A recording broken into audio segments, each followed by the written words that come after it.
Alright, how we doing? Cons here, bringing you episode 23 of Kenshi Age of Blood and Sand Iron Man playthrough. So at the end of last episode we were able to find a couple Orion Crocodilians. We were able to knock one of them out, patch it up, and now we're bringing it back to our base to put it into the cage. Plan being, we put it into the cage and then hopefully we can get it to join us, which would be wicked if it did, because I really like the Orion Crocodilians. We do have an Oni's Wrath coming in just behind Lidus, but it looks like it's a small one. I'm not sure why I'm only getting 1 or 2 Onis coming in on the Wrath of the Oni, because normally it's like 40, 50 Onis coming in. At the moment I'm just getting 2 for some reason. But one of them seems to be fighting a Grief Wraith. I think the Grief Wraith is going to win that one. And then the other one has just come past as well. So that'll be at the base real soon. So here it is. What we'll do is we'll attack it right now. Idea being, if any more show up, they're already one down. So it isn't a massive advantage for us. But obviously fighting less Onis is always better than fighting more Onis. And then also they give us medikits and robotic repair kits and that. So a free delivery system. And we are seriously hurting for medikits and robotic kits at the moment, so the more of those we can get, the better it's going to be. Which brings me on to my next point. We need to get hemp production up and going as soon as possible, because we need it for the fabrics and we'll need it for the medicines. So the sooner we can get that and the more of it we can produce, the better situation we're going to be in. I would put hemp as the second most important resource in the game after iron plates, but this is the important bit. We've got the crocodile and it looks like yeah buddy, we got the crocodile. Look at him, look at him, he's a beast, absolute beast. Oh, I'm gonna call him Nippy, I reckon. Yeah. Oh, he's so big and fluffy. Oh, he's gonna kill so many bandits. This is gonna be amazing. He would appear to be a little slow at the moment, which isn't ideal, because they're normally not this slow. They're pretty rapid creatures. So well, it says he's laying low, which is a little bit annoying. Gonna need to figure out a way to sort this. Maybe if I get someone to pick him up and put him down, that might reset it. Let's see if that works. No, and he's also not aggroing either, he's just minding his own business. What I think I'm going to need to do, yeah, I'll go through the other things, see if that triggers, but yeah, no, that's not going. What I'm going to do is I'm just going to save and then load, and then hopefully that will reset. Yeah, buddy. Right, so we now have the crocodile running around. Look at him. Ah, absolute beastie. And he's not even fully grown yet. So at the moment he goes up to about the waist of a Praetorian, which is like huge anyway. But then when he's fully grown, he's going to be even bigger than that. So he's probably going to be bigger than like a standard hive, which is going to be wicked. What I'll do is I'll just have him to follow Lidus around. So we'll put him on bodyguard and follow. So wherever Lidus goes, the crocodile will as well. So then Lidus will have his own pet doggo, which to me seems pretty good. And then we've got another Orion running through the base, and there's a big group at the top. But for some reason, when they're running back to the base, if they're not literally next to each other when you attack them, the other guys don't aggro in, which is obviously good, because fighting that many Onis would pretty much be a death sentence for 1 or 2 of my hives, because the Onis would just kidnap them and take them back to Verge, and I wouldn't be able to get them. And yeah, Verge is just such a nasty place, because the only time you can really do much is at night, and then the night in Verge isn't shorter than the night anywhere else, but the laser beams kick off, stop late at night, and then start like real early in the morning, so you've got to be careful. But we have got Lidus going to the Wayne station. He's just going to buy up a couple bits that we'll need so we can get our base up and running. And this brings me to another point. I don't think this is hard enough for us yet. Because I'm just a glutton for punishment. So what we're going to do is we will increase the size of the raids, and then we'll increase the amount of raids coming through as well. and then the time in between raids. So you've got two settings. You've got like triggered events, which is like the Holy Nation assaults and just being attacked by an actual nation sort of attack is one set of events. And then you have at the bottom, you have a second set of events, which is how often like bandits and randoms roaming squads come and attack your base. So what we've done is we've bumped that up pretty high. Then we're going to see how we do with that. It will never be brought back down, because I think that's a bit cheap, so it can only ever go up. But if it's not difficult enough, we can always increase it. But we just gone out for a little bit of a hunting party because we do need more meat and levers. But yeah, look at Nippy, man, just nomming away. 100 odd damage a hit, and his attack speed's insane, so he's just devastating everything around him.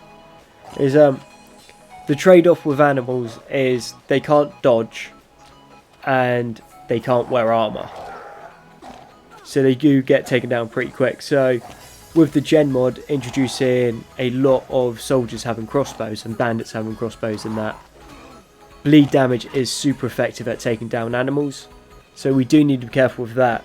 Nippy's going to be a bit of a glass cannon when it comes to the fights. Like, he'll be able to take quite a few people down until he gets focused by the crossbows, and then he's out. Not much of a chance of him dying in a one-off fight, but if there's a chain of fights back to back to back, yeah, it might be game over for Nippy. But you know, one of those, we'll get to it when we get to it. But right now, I'm just happy with him running around. Sorry, not running away. I don't want him running away. I spent ages trying to find him. So we have got Lidus and two Cantino, and they are heading to the Dust Bandit Tower. The reason for that is I want to see what the Dust Bandit King's like at the moment. It's nice and close to our base, so it's not too far away, so we can get back if needed. It's going to be good practice for two Cantino to get in. And also, my subscriber, who two Cantino is named after, turns out that he's Nepalese, and the thing that the Dust Bandit King has is a hunting saber, which to me just looks like a sword punk kukri. So as a little thank you to two Cantino, we are going to go to the Dust Bandit Tower, kill the Dust Bandit, so two Cantino can have the May 2 kukri, which I think is fair. So if you'd like a character named after you, just comment down in the comment section below what hive you like and what name you'd like them to be given. But now we're at the Dust Tower. I'm interested to see how this goes, because normally in vanilla you can just go in and massacre them. So there doesn't seem to be too many. They're tougher than normal and better armor than normal, but nothing crazy right now. Yeah, this is going to be easy. Okay, there's definitely a few more of them in that tower than I thought there was going to be. And we can see the Dust King right here, the guy in the golden samurai plate, and he's got that May 2 hunting saber. But like I said, I think it's a kukri. Well, it looks like a kukri, just way bigger than what a kukri should look like. I think this is going to take a while. So standard plan as always, we take out the guys in the lighter armor first, just so there's less of them, means less attack slots filled, and we're going to move around, try to pick them apart bit by bit by bit until we can take an actual fight, because right now we stay still, we are just going to get overrun, which isn't something that we want. So it is, like I said, just going to be a matter of whittling them down, trying to take out the weakest ones when we can, and then slowly take out the stronger ones. Because as we go in and we launch our attacks, even though we're hitting the weaker one, like the cleave damage will go off and hit the others around it. And thankfully, even though they are in that samurai plate, a lot of them, it's not very good quality, and quality makes a massive difference to the amount of damage that you will take from it. Boink.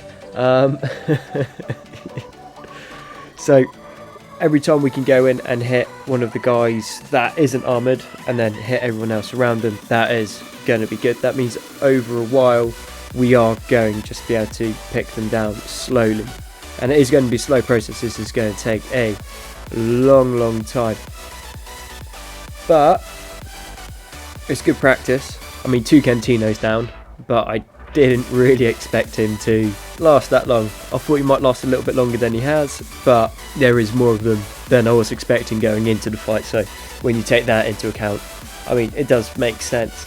Also, it's not exactly like I've had him for a long time, and he hasn't had that much training.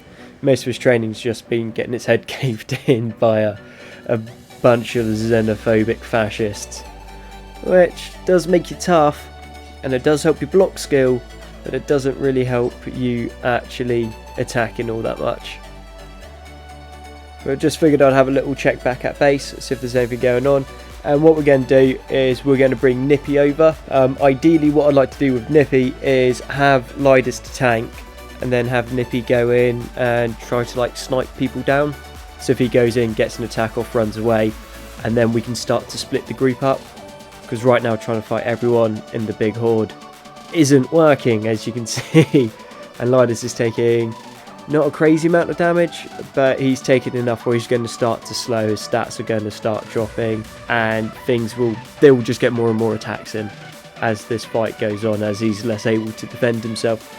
But getting Nippy over, Nippy being able to pick someone off here and there is going to really add to this fight. But I can't even pull Lidus out now. His leg's gone, well, it isn't gone, but it's all damaged, so he would just get run down. So it looks like he's going to be stuck here until either the Dust Bandits go down or Lidus and Nippy win. I think what's going to happen is the Dust Bandits more than likely will win this, just because they got numbers, and mind you, he's doing pretty well for himself right now, but then he's also taking a lot of damage. I think he's going to be stuck here for a while, so I'm going to have to try and figure something out on how to get Lidus into a position where he can fight a little bit better than he is now, and hopefully Nippy will add a lot to that. That'll be really useful. But I can't risk bringing my other hives over, because if anything shows up, they'll be all of like my Labour Corps and Smiths wiped out pretty quick, just because we have decided to increase the amount of attacks we're going to be receiving, and they're going to be like 3 times bigger than what we're dealing with anyway, because banter, I guess.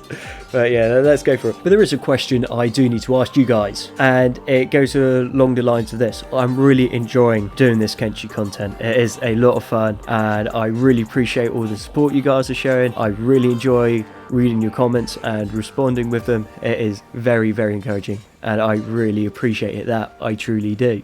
The issue that I am coming across now is getting these videos out daily is taking longer and longer, because Kenshi's becoming slower and slower at the moment, and less interesting events are happening because the game is scaling. So it's getting harder to get the content out. So what I'm thinking I might need to do, and if you guys are alright with that, is I'll do a Kenshi video every other day. What this will mean is that Kenshi videos are going to be able to be a little bit longer, and they're going to be of higher quality. Now I understand I am not the best YouTuber out there, I am not the most entertaining, nor am I the best editor, but I'm only just starting and I'm learning, and all the feedback you guys give me is amazing, and I'm trying to implement that to improve the quality of the content that we're doing. But this video here alone is about 12 hours work for about a 15-minute video. So you can see how it's how the time is adding up. So what I'm hoping to do is, on the day where I don't upload a Kenshi video, I'll upload a different game, like a quickfire game, something like Rimwell, Faster Than Light, Bannerlord, XCOM, a game that won't require as much editing to be able to be put out. Now what I'm hoping is you guys will be able to share your thoughts on that, if you'd be happy for me to do one of those games, or if you would have a suggestion for a game that you'd like to see. We will try to make the game pretty brutal, we'll try to make it permadeath. Well, a lot of the games there are roguelite anyway, and I think that'd be like quite fun and quite rewarding. It means the Kenshi videos will be of higher quality, and you'd also still get a video upload every day, and possibly, maybe, my style of editing and commentary would lend itself more to another video type than the Kenshi one. You know, that makes it sound like I suck, which I hope I don't. I understand I'm not PewDiePie, but we are trying new things. So if you like the idea of that, so it'd be less Kenshi videos, but they'd be slightly longer and higher quality, with a little bit more variation of other games sprinkled in onto the channel as well. So if you like that, please message down below, and if you don't like the idea of that, yeah, again, please message down below, so then I can get a feel for what the community want. It is my job at the moment as trying to create content. It's about what you guys want to see, it's about what you guys want me to produce for you, because the idea of this channel is to entertain you, and that is what I am going to try to do. with that, we need to bring the episode to an end. So thank you very much for watching episode 23 of Kenshi Age of Blood and Sand. I have been Konzi, and I look forward to seeing you on the next one.